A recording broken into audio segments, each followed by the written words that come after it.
Hello mga beshi, ayan, gagawa po tayo ng biko. Ayan, yung muscovado sugar po ang ginamit ko dyan mga besh. Kasi hindi po ako gumagawa ng biko pagka wala po akong muscovado sugar. Ayan, ayan na nga po.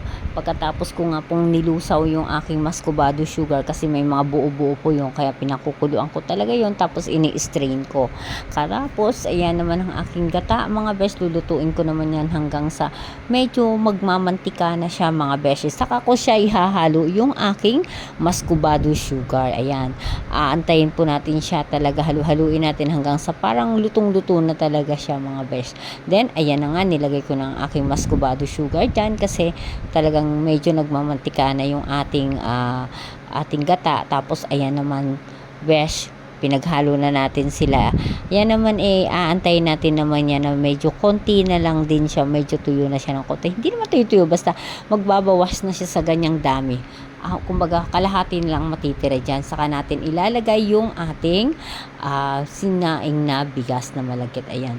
Yan ang pinaka-part na yan, ang pinakamahirap na maghalo dyan. Kasi, ayan, best, umaapaw yan. Ganyan. Kailangan halo ka ng halo at medyo maina lang yung apoy mo.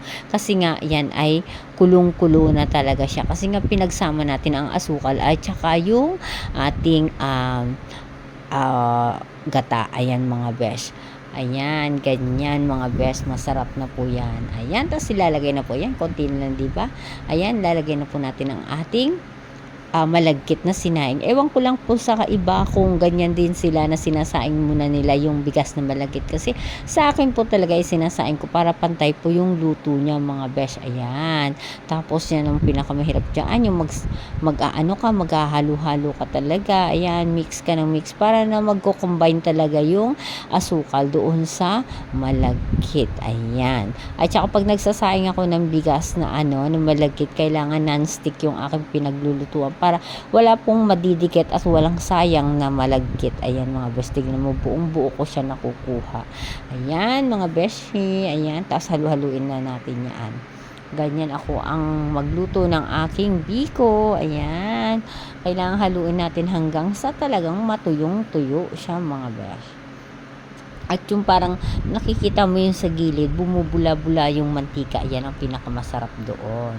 At saka gusto ko nga sa biko, yung medyo may matigas-tigas, yung parang natututong ganyan. Ang sarap.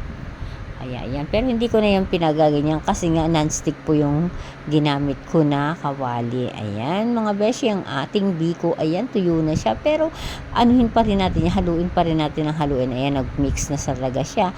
Haluin natin ang haluin yan hanggang sa talagang magmamantika na yung gilid niya mga besh. Ibig sabihin, lutong-luto na yan at matutuyo na yan. Parang basa lang yan. Pero, pagka inilagay na natin sa Tupperware yan mga besh, ay lutong-luto na yan mga beshi. Ayan ang ating biko. Ayan mga besh. Ayan. Luto na po yan.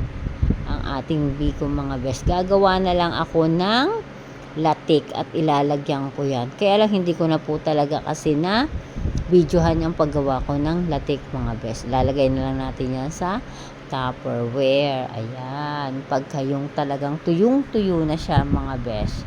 Ayan. Ang biko ni nanay. Ayan. O, diba? Masarap yan mga besh. Ang ating biko.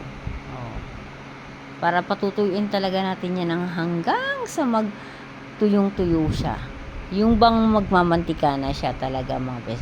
Ayan lang po ang ating biko mga best. Thank you for watching mga beshi. Bye-bye.